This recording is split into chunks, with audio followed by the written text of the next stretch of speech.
Effect of frequency, अगर frequency के effect की बात करें तो पहला इफेक्ट क्या हो जाता है कि kinetic energy of electron depends on the frequency of incident light.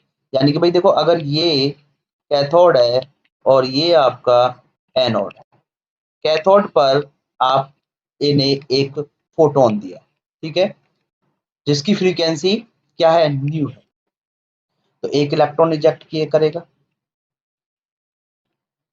ठीक है।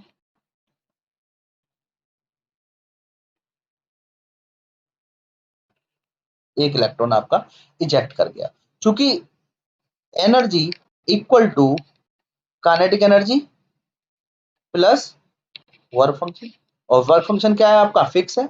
इस सिस्टम एक सरफेस के लिए वर्क फंक्शन क्या है आपका, कांस्टेंट है। तो एनर्जी इक्वल टू कितना होता है आपका, एच न्यू। अगर आप न्यू बढ़ा रहे हो यानी कि क्या बढ़ा रहे हो, एनर्जी बढ़ा रहे हो, एनर्जी बढ़ा रहे हो, वर्क फंक्शन उस सिस्टम के लिए फिक्स है, तो क्या इंक्रीज करेगा आपका, काइनेटिक एनर्जी इंक्रीज करेगी। क्या इंक्रीज करेगी आपकी, काइनेटिक एनर्जी इंक्रीज करेगी। तो फ्रीक्वेंसी के बढ़ाने पर क्या इंक्रीज करती है आपकी, काइनेटिक एनर्जी इंक्रीज करती है। अगर मैं फ्रीक्वेंसी न्यू और काइनेटिक एनर्जी में एक ग्राफ प्लॉट करूं तो ये न्यू डॉट तक तो ऐसे ही रहेगा, न्यू नॉट के बाद आपकी काइनेटिक एनर्जी इंक्रीज करेगी। यहां से यहां तक क्या है, न्यू नॉट।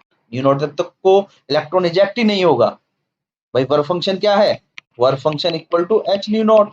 तो न्यू नॉट तक, न्यू डॉट फ्रीक्वेंसी तक, थ्रेशोल्ड फ्रीक्वेंसी तक कोई इलेक्ट्रॉन इजेक्ट ही नहीं होगा, काइनेटिक एनर्जी गेन ही नहीं करेगा। लेकिन न्यू नॉट के बाद जब फ्रीक्वेंसी इंक्रीज करोगे, न्यू नॉट से फ्रीक्वेंसी आपकी ज्यादा होगी, तो आपका इलेक्ट्रॉन काइनेटिक एनर्जी को गेन कर लेगा, और फ्रीक्वेंसी बढ़ने के साथ साथ काइनेटिक एनर्जी आपकी बढ़ती चली जाएगी। क्लियर है भाई। सेकंड की बात करूं तो photo electric current is independent of the frequency of incident light. जो करंट है आई, वो फ्रीक्वेंसी पर डिपेंड नहीं करती। जो फोटो इलेक्ट्रिक फोटो करंट है वो किस पर डिपेंड नहीं करती, फ्रीक्वेंसी। अब फ्रीक्वेंसी न्यू फ्रीक्वेंसी है, आप इसको 2 टाइम्स कर दो, इस न्यू फ्रीक्वेंसी को 2 टाइम्स कर दो। मान लो ये जो फ्रीक्वेंसी इंसिडेंट की है इसको आपने ट्यू न्यू कर दिया, तो ट्यू न्यू करने पर ये जो फोटोन आया, एक ही फोटोन की फ्रीक्वेंसी तो इंक्रीज करी है, तो एक ही इलेक्ट्रॉन एब्जॉर्ब करेगा और एक ही इलेक्ट्रॉन जाएगा। सिर्फ वो ट्यू न्यू फ्रीक्वेंसी जो हुई है वो किस में जाएगी, उसकी काइनेटिक एनर्जी में जाएगी।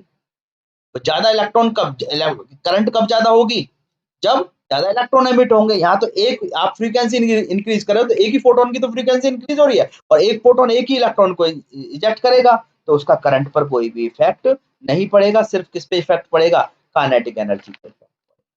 यहाँ पर करंट फ्रीक्वेंसी से इंडिपेंडेंट होती है। क्लियर है भाई।